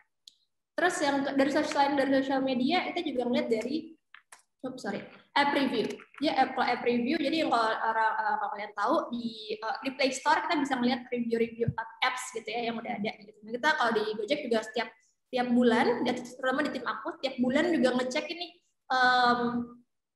apa aja sih review-review yang udah tertulis gitu, yang tertulis di app review ini kita apa aja, isu-isunya apa aja, lebih kebanyakan lebih mana, karena di sini juga kalau di app review juga ada topiknya nih, udah ada pembagi kategorisasi topik, tapi nanti sama tim data kita juga bakal di filter lagi, dikategoriin lagi apa aja isu-isunya gitu. Nah, yang terakhir adalah surroundings ini cover siapa sih? Surroundings ini adalah surroundings kita adalah bisa dari teman-teman kita, keluarga kita, bahkan employee kita sendiri, karena at the end of the day kan employee kita juga user Gojek juga kan. Aku researcher juga user Gojek juga, pas lagi lunch time juga misalnya GoFood gitu. Jadi dan sebagai user aku juga tahu pasti ada pain point. Nah, selama mengalami itu, dengerin aja cerita-cerita orang. Kalau aku sendiri, kakak aku tiap hari pasti kayak, Gun, kok Gojek kayak gini sih? Gun, kok GoFood gue mesennya nggak bisa sih? Gun, kok ini nggak? Dan itu dari teman, dari keluarga, dari sesama karyawan, itu semuanya pasti ada gitu. Ya udah dengerin aja dulu, dengerin kayak, oh ada ini ya, dan list down gitu. Di list down apa yang untuk dibawa ke escalate ke tim produk gitu. Nah, berikutnya ada habis listen adalah nanya habis itu. Tadi juga Mas Agus juga bilang asumsi kebanyakan salah kalau nggak dites, gitu. Apalagi kalau nggak dites. Gitu. It's a true point banget gitu. Kayak asumsi kebanyakan salah, tapi kenapa di research, bedanya kalau di research sendiri kita sangat encourage adanya asumsi. Gitu. Asumsi menurut kita adalah ide yang ide yang banyak banget. Kenapa kayak gitu? Kenapa kita nggak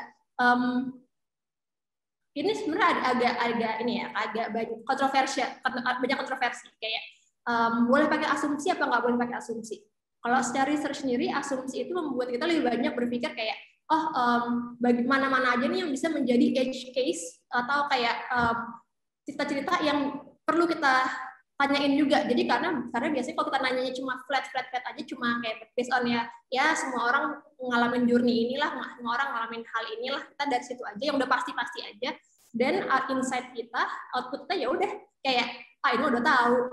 Tapi dengan kita punya asumsi banyak, jadi kita bisa nanya pertanyaan-pertanyaan yang kayak, nah kalau hal ini Bang ngerasain nggak sih gitu. Hal-hal asumsi walaupun hal kecil gitu. Nah, kalau di AS sendiri tadi kayak ada Mas Randy juga sempat nanya, kapan sih qual gitu ya. Nah, di sini aku ada 2 contoh nih.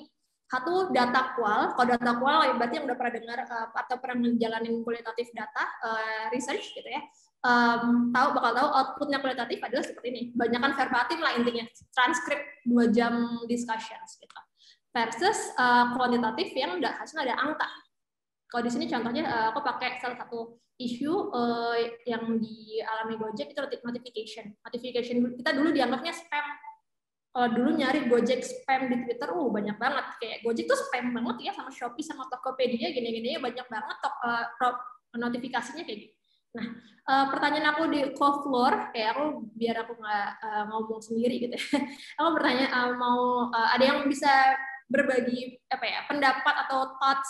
Sebenarnya kapan sih kualitatif data dibutuhkan dan kapan kuantitatif data dibutuhkan? Menurut kalian kapan kualitatif data dilakukan, kuantitatif data dilakukan?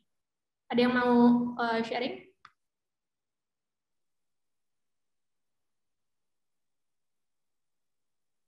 Oke.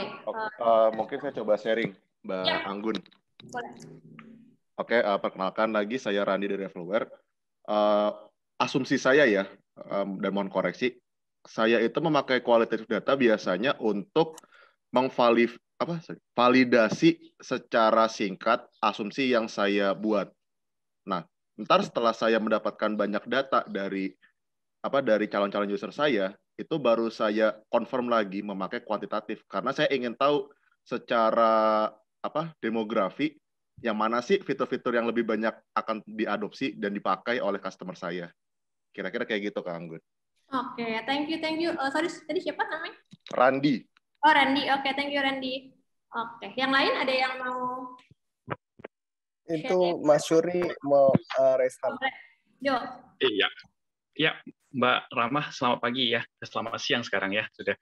Kalau untuk kualitatif data, menurut saya itu adalah untuk eksplorasi new ideas dan juga mencoba menggali potensi baru atau membuka jendela baru sehingga kita bisa mendapatkan stream yang baru atau research idea yang baru, ideation yang baru. Sedangkan kalau untuk kuantitatif biasanya untuk validasi, yaitu apakah sebuah ide ini memang bekerja sesuai dengan yang kita prediksi atau tidak. Mungkin lebih ke sana. Kualitatif eksplorasi, kalau kuantitatif untuk validasi. Oke, sip. Mantap. Anggun, by the way, waktu dirimu tinggal 5 menit ya. Jadi mungkin bisa di-move ke question and answer. Oke. Nah, untuk sebenarnya kalau untuk yang baik lagi tadi, sebenarnya yang tadi Mas Randy sama Mas Syuri bilang sebenarnya benar nih. Dan makasih banget akhirnya ini pertama kalinya dibilang yang menjadi validasi adalah kuantitatif. Karena biasanya yang dibilang metode untuk validasi adalah kualitatif malah sebenarnya. Tapi sebenarnya nggak ada yang buat validasi. Kalau validasi semuanya bisa dilakukan untuk validasi. Kalau kualitatif benar tadi buat ide menggali sebenarnya apa aja isu-isunya. Tapi kualitatif sebenarnya seberapa banyak sih yang mengalami isu ini gitu. Dan kalau udah banyak isu itu, terus kita nanti bakal membantu kita dalam proses membuat prioritas gitu. Nah, next adalah IDEA gitu. Ada IDEA sendiri, kita ada banyak sebenarnya framework yang dipakai di Gojek, tapi aku akan share 3 di sini. Yang pertama adalah jobs to be done. Simple adalah jobs to be done itu adalah dipakai untuk mengetahui sebenarnya user itu mau ngapain sih di apps kita gitu. Kita menyuruh dia apa gitu. Dengan kita bilang, oke, lo coba jobsnya adalah user mau order food gitu ya. Terus selama untuk order food sebenarnya apa aja yang harus dilakukan, tas-tasnya apa aja, sampai akhirnya dia bisa mendapatkan makanan itu di rumahnya dia. Nah, journey-nya kita yang bikin dari journey kita, tapi sebenarnya selama proses itu outcomes-nya apa sih yang pengen user dapat selain untuk mendapatkan makanan, misalnya interaksi sama driver cepat dengan adanya chat, atau list harganya jelas dengan adanya tulisan harga, terus kalau promo harus dicoret gitu, harus biar jelas gitu, itu lagi promo atau gimana. Jadi kayak apa yang mereka butuhkan.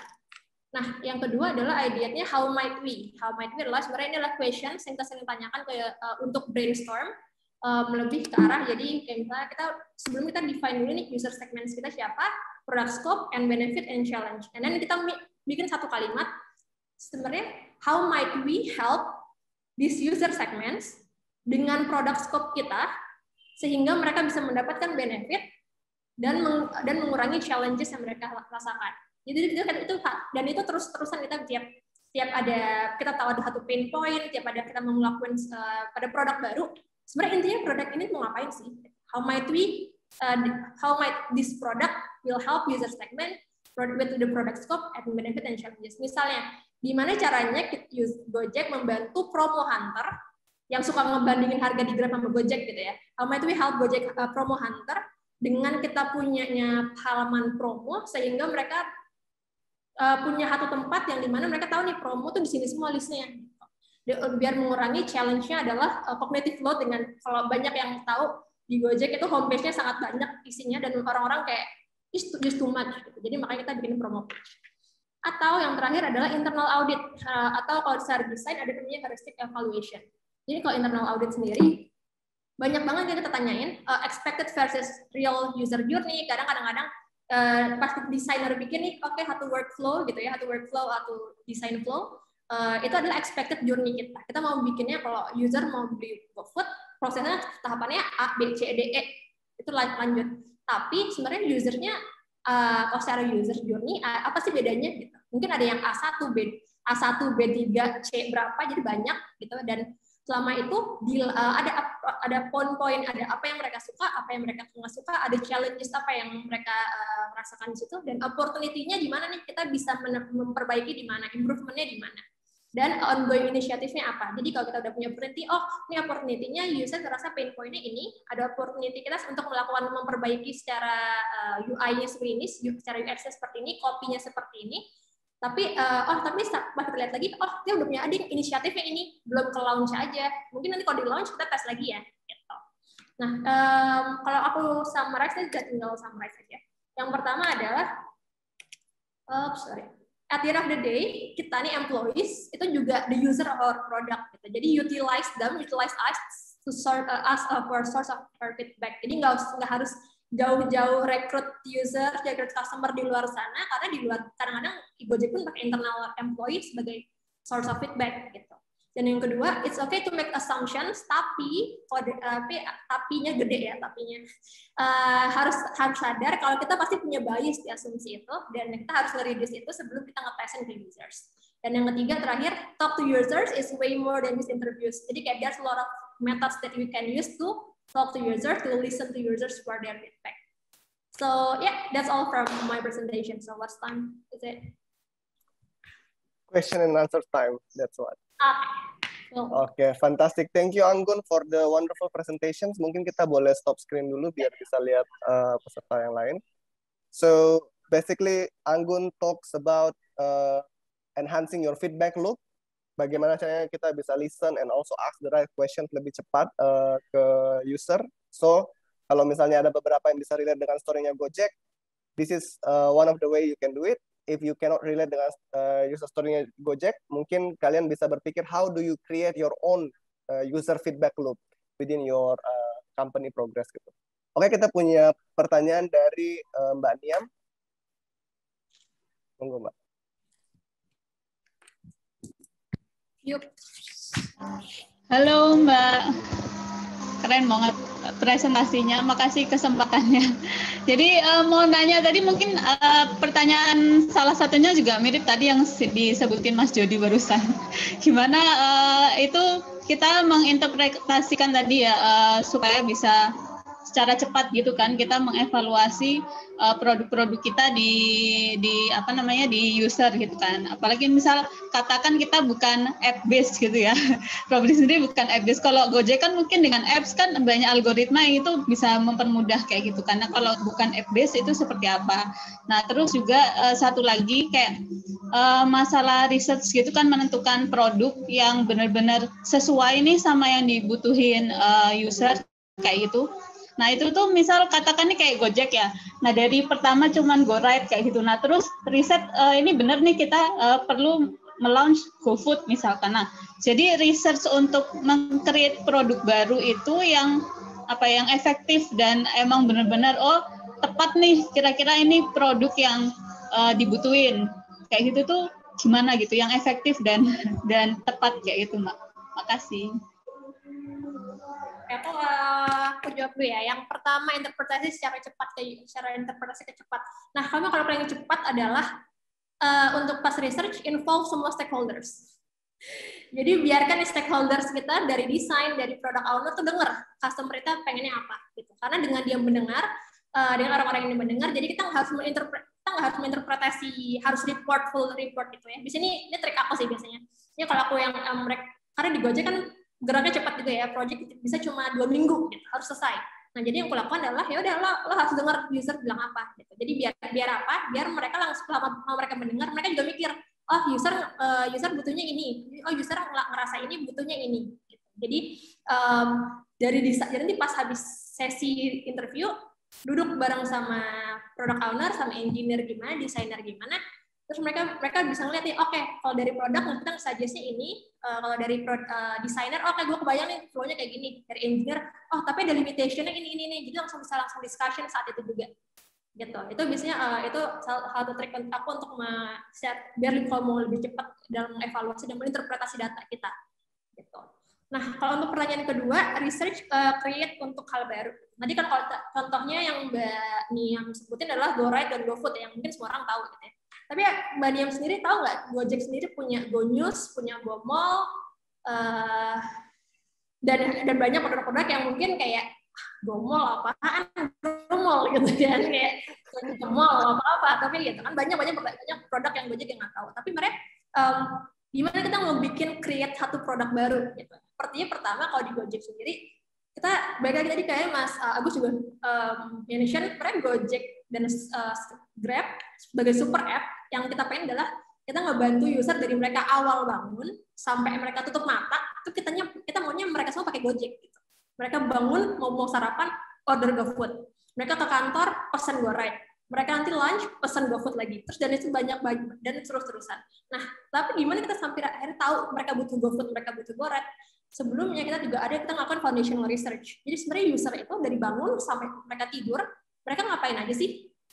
Nah, terus pain point-nya mereka apa aja sih? Mereka pas bangun, mereka lapar, tapi masih harus buru-buru, mereka nggak sempat masak. Itu pain point-nya users. Oh, that's why we need something that help users buat mendapatkan makanan dengan cepat, dan datanglah GoFood. Gitu. Terus ada juga users, tapi pembayarannya males kalau pakai pembayarannya kalau cash. Users sekarang udah jarang pakai cash, keluarlah GoPay. Gitu. Terus sekarang dengan orang-orang jadi belanja Alfamart. Kalau sesimpel kayak kalau aku Alfamart langsung belanjanya maunya beli 1, datang 10 gitu. Tapi dengan Gojek, dengan kalau dia pakai aplikasi, mungkin kayaknya bisa bisa lebih terplanning gitu. Jadi cuma masukinnya kayak punya butuh-butuh aja gitu. Itu satu pain point yang kita jawab dengan GoMart, dan kayak mempermudah orang buat mendapatkan groceries kedatang ke rumahnya mereka. Gitu. Jadi balik lagi kita lihat dulu sebenarnya user journey secara lifestyle itu seperti apa, mereka butuhnya apa, dan kita bisa nge-provide apa. Gitu. Jawab Mania? Ya, makasih Mbak. Sedikit tanggapan, berarti yang customer journey tadi disesuaikan dengan problem yang emang kita mau solve gitu ya? Apa emang harus customer journey yang kayak gitu? Bisa dua arah. Bisa customer journey dulu, bisa our solution dulu. Bisa kita punya proposal solution nih. Ini proposal solution, kita udah tahu kita bisa bikin ini. Misalnya kita tanya, kita cuma bisa bikin nasi goreng gitu. Tapi ya user butuh nggak sih sebenarnya nasi goreng? Itu bisa kayak gitu. Atau user mau nasi goreng, yaudah deh kita bikin nasi goreng. Itu kan sebenarnya kayak kita reverse gitu kan, kita balik mana siapa yang lebih butuh mana. Jadi bisa dari dulu sih Mbak ngeliatnya. Iya, satu lagi ya. Jadi misal katakan di Robris ya, Robris ini kan kita fokus utama untuk saat ini kan ke produk furniture and home living kayak gitu ya. Berarti customer journey yang betul-betul harus di riset itu dalam pembeliannya atau journey customer dalam pemakaian si produknya atau kebutuhannya itu. Nah, ini tergantung sama apa yang kalian kalian fokusin dulu ya. Apakah kalian fokusin gimana yang kalian mau bantu customer adalah gimana mempermudah customer membeli furniture, atau gimana cara mereka untuk memaintain after they buy the furniture. Kalau mereka bisa jadi satu journey, tapi nanti cara solusi bisa dibagi dua gitu. Kayak sebelum mereka mencari furniture, pas proses mereka membeli furniture, dan post mereka beli furniture itu seperti apa journey, jadi bisa dibagi-bagi. Oke, siap. Makasih banyak, Mbak. Pertanyaannya Mbak Niam. So to sum up, it really depends sama stages dari bisnis Mbak Niam dan juga dari intended purpose. Apa sih yang pengen benar-benar di solve, atau apa sih yang pengen benar-benar di add value ke si customer ya. Dan nanti di modul yang akan kita bagikan, itu kita akan kasih sekitar satu guidebook dari IDEO yang dia kasih sekitar 30-40 tools buat customer discovery and research. So you can read on that more. Kayak yang tadi Anggun bilang, ini nggak cuma soal interview, but how do you actually get insights. Next ada Randi, then Darina, and then I think that's the end of the second session's questions ya. Silakan Mas Randi. Oke, terima kasih atas waktunya Kak Jody. Halo Kak Anggun, saya ingin nanya, ini terkait dengan syarat batas dari research-nya. Kan tadi ada metode kualitatif, ada kuantitatif ya. Dan tadi Kak Anggun sendiri bilang kalau biasanya di Gojek itu, kalau ada suatu task baru, deadline-nya cepat banget 2 minggu kan ya. Nah itu gimana sih biasanya kalau di Gojek untuk menentukan syarat batas, how much is enough gitu datanya? Ini terkait dengan kualitatif dan kuantitatif. Terus juga gimana cara kalian bisa ngeh kalau segini aja udah cukup? Apakah itu basisnya dari value of the data atau itu basisnya dari waktu gitu? Makasih. Wow, suatu pertanyaan yang membuat saya berpikir. Oke, thank you. Nah, ini menarik sih. Ini jangan dilaporin ya, tapi enggak deh. Sebenarnya kalau misalnya untuk waktu, emang kita suka banget satu masalah yang sering datang tiba-tiba, Bun, kita mau launch ini pas launching depan ya, 2 minggu lagi berarti. Terus oke, gitu. Terus jadi apa yang harus kita jawab? Pertama adalah menentukan apa yang kita perlu kita jawab dulu. Gitu. Dan apakah apakah yang lo tanyain adalah concern lo apa sebenarnya? Kenapa enggak? Kalau di Gojek sendiri, karena kita udah dari awal kita sangat research based, kita sekarang udah mulai pelan-pelan mengarah ke eksperimen. Bedanya apa kalau eksperimen itu kayak udah launch dulu, belajar. Kayak tadi juga sebenarnya Mas Agus sempat bahas juga ya. Launch dulu, nanti belajar learning dari mistake dari situ dan kita memperbaiki. Itu kalau eksperimen. Tapi kalau research kan sebelumnya. Nah, jadi pertamanya kadang-kadang juga kita jadi balik nanya dulu nih, lo butuhnya apa sebenarnya dari research gitu? Kenapa lo butuh research di awal? Kenapa nggak lo launch dulu? Sebenarnya confidence level lo terhadap produk yang mau lo launch itu seperti apa? Gitu. Jadi tergantung mereka confidence-nya seperti apa. Mereka bilang kalau mereka secara solusi gue confidence nih ini solusinya. Gitu. Tapi secara desain gue belum tahu Bun. Desainer secara desain, secara flow gampang nggak sih user nge-go through all this process gitu. Jadi misalnya itu baru kita lakukan misalnya usability testing dari situ. Atau misalnya kayak atau kalau dari eksperimen sendiri kayak udah kita roll out dulu aja, nggak apa coba aja kita launch ini ke 5% user nanti kita lihat datanya bagus apa jelek, terus nanti kita dari situ kalau kita datanya jelek kita tanya deh, baru kita follow up lanjutan dengan interview. Gitu. Sorry. Tadi yang definisi data bagus atau jelek itu apa ya, Kak? Data bagus jelek maksudnya adoption-nya rendah. Misalnya mereka kalau mereka mau nge-launch fitur kan pengennya yang pakai semuanya gitu kan. Tapi kan pasti kadang-kadang mereka aslinya nggak kayak gitu kan.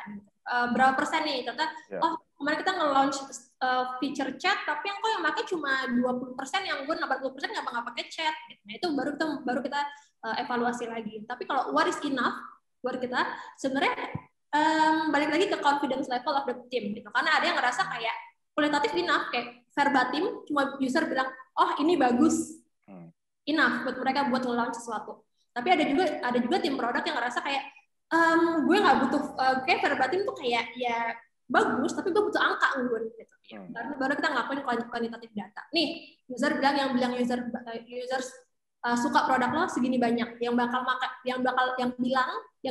bakal pakai produk lo segini banyak. Gitu. Jadi kayak karena balik lagi data tuh kayak apa ya? Data bagus nggak bagus tuh tergantung gimana kita menginterpretasi itu sendiri. Di konteks ini gimana si produk tim ini bakal menggunakan dan se-confident apa itu buat membuat mereka ya udah nge-launch produk itu at the end.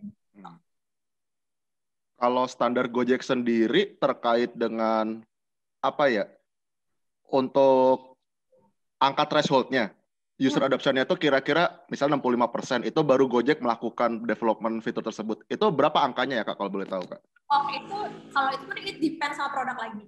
Depends lagi produk lagi karena kadang-kadang kita misalnya kayak chat kalau ada yang melihat sendiri chat itu ada kita nge-launch stiker buat ke driver, buat ngirim ke driver. Tapi sebenarnya sebelum kita ngeliat dulu sebenarnya berapa banyak sih orang yang pakai emoji, dulu kita biasanya emoji, berapa banyak orang yang pakai emoji ke stiker ke driver, kayak halo makasih Pak, emoji senyum. Padahal cuma kayak less than 10%. Dan kita nge-launch itu emang targetnya 10%. Tapi balik lagi kan nggak mungkin 10% langsung pakai gitu kan. Jadi bakal lagi tergantung produknya itu sebenarnya aim-nya berapa banyak, dan pas sebelum produk itu dibuat kan pasti ada research juga kayak sebenarnya berapa banyak sih membutuhkan ini. Jadi dari situ kita ngeliatnya dari situ. Oke. Paham Kak. Thank you. Oke. Thank you for the question Randy. Jadi gua tidak summary lagi ya, gue langsung ke Darina biar ada waktu buat ngobrol. Halo Darina. Ya, halo, thank you Jody. Kang Gun, makasih banyak presentasinya insightful banget. Aku Darin dari Kios, pengen nanya Kak, kalau misalnya dari Gojek sendiri nih, Kakak selama jadi researcher, kalau pengen tahu, agak nyambung juga sih sama pertanyaan tadi Kak Randi, untuk KPI of success dari riset sendiri gimana sih, kayak by the end of the month nih, misalnya kayak creating report, oke ini dibilang kayak riset yang udah dilakuin ini successful metodenya, terus abis itu kayak hasilnya successful, objektifnya nyampe semua, kayak how do you guys usually set the parameter of success sih untuk buat researcher sendiri ya berarti ya? Researcher sendiri. Oke, kalau buat dari researcher sendiri, kalau di Gojek itu kan researcher kita udah banyak banget ya. Kita satu Gojek itu researcher 60 orang, itu memang dibagi per stream gitu. Jadi kalau dari dan tiap stream diperbolehkan buat KPI-nya sendiri-sendiri. Gitu. Kalau secara research overall, KPI kita adalah sebenarnya seberapa banyak, bukan seberapa banyak report yang kita buat, karena itu at the end of the day itu just another documents gitu kan, yang lo di save di Google Drive gitu.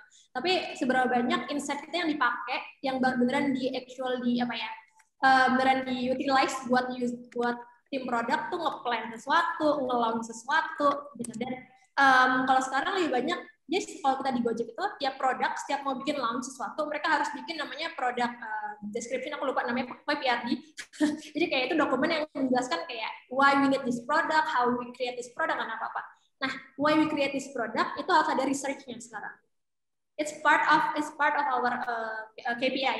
Jadi seberapa banyak insight yang kita punya dapat dari research dipakai sama mereka untuk membuat guidelines produk itu. Baik lagi kalau di research sendiri, data is data, tapi how can we influence tim untuk ini insight-nya valid loh, gitu. Dan ini this is what users say, and what users say is what matters the most for us, gitu. Jadi lebih ke how we influence-nya ke mereka untuk menggunakan insight kita. Okay. Thank you, Pak. Thank you, Dana. Alright, great. Thank you for the wonderful sessions. Ini sebenarnya masih ada waktu, berarti untuk satu pertanyaan lagi. Ada yang masih mau bertanya? While we are waiting for if anyone want to have any questions, sebenarnya gue mau tanya sama Anggun. Gun, based on your experience as product researcher, what is the biggest impact of having the proper research tool and also methodology implemented in Gojek secara bisnis, dan waktu lu mencapai impact itu berapa lama sih lu melakukan risetnya? Oke. Sebenarnya kalau gue ngerasa based on my experience ya, dan di Gojek juga sebenarnya kita nggak terlalu kaku masalah what methods we are using, karena by at the end of the day methods is just part of how we do the research, tapi yang matters kan karena hasilnya ya, gitu ya. Tapi jadi one of biggest project sebenarnya malah one of my biggest project yang menurut gue successful itu dan impactful for business juga waktu itu adalah malah nggak tanpa interview users. Yang gue lakukan adalah waktu itu malah dari gue simply gue mapping, gue bikin akun baru Gojek, terus gue nge-screenshot tiap hari gue dapat komunikasi apa aja, notifikasi apa aja, dan ternyata dari situ kita belajar, oh ternyata kita sebanyak itu ya ngirim notifikasi, dan se-random itu notifikasi yang kita kirim, nggak ada story-nya, nggak ada secara offer juga ya udah gitu aja promo, tapi nggak ada story-nya. Dan pas kita lihat back on data lagi, emang user nggak ngeklik gitu. Jadi kan berarti there's something wrong with it gitu kan. Jadi yang kita lakukan adalah di saat tim-tim yang lain kayak ayo notifikasi, harus pakai notifikasi, ternyata notifikasi doesn't really matters for users gitu. Users nggak ngeklik notifikasi gitu. Jadi pas kita once that project done, yang kita keluarin adalah guideline untuk membuat notifikasi yang lebih terstruktur dan ya biar nggak terlalu nge-spam ke users. Dan ternyata dari impact-nya adalah habis dari itu persepsi users masalah notifikasi Gojek nge-spam sangat berkurang, which is jadi positif. Dan karena orang lihat udah nge-spam gitu ya, jadi ada hal info penting yang what really matters to them, mereka jadi kayak like another notification gitu kan. Tapi dengan kemarin dengan kita melakukan itu, jadinya mereka tahu, oh dan notifikasi kita slimming lagi. Jadi nggak cuma dulu kita bisa nge-share sampai 10 notifikasi dalam sehari. Sekarang kita maksimalin 3 notifikasi sehari. Jadi user merasa kayak, oh 3 notifikasi dari Gojek adalah emang what matters the most buat gue nih. I see. Oke, great. Carolina, sebenarnya kita tinggal punya less than 5 minutes. Is that a question? Can you keep it short? Yeah, I'll keep it short. Maybe okay. For Rahmawati. What is one thing you wish you know before being expert in this kind of like design or product research in building the product itself? What would be the one? Lebih mungkin lebih ke masalah influence people kali ya, gitu. Karena pas aku di agency gitu kan, kita ada brief dari klien, do the research, output lempar gitu. Tapi once di Gojek kita nggak bisa asal lempar, kayak abis lempar kita harus disidang dalam berbagai meeting kayak insight lo bilang gini, gue bikin gini, kenapa insight lo bilang kayak gini? Gitu. Jadi kayak gimana caranya gue nge-influence insight ini ke produk dan produk ini membuat kayak antara influence dan stakeholder management. Jadi gimana nge-build trust buat mereka ke user ke business unit untuk mereka percaya research insight dan mereka pakai itu di produknya mereka. Gitu. I see. So how do you make sure that your research is implemented through your influence and managing the right stakeholders? Yep.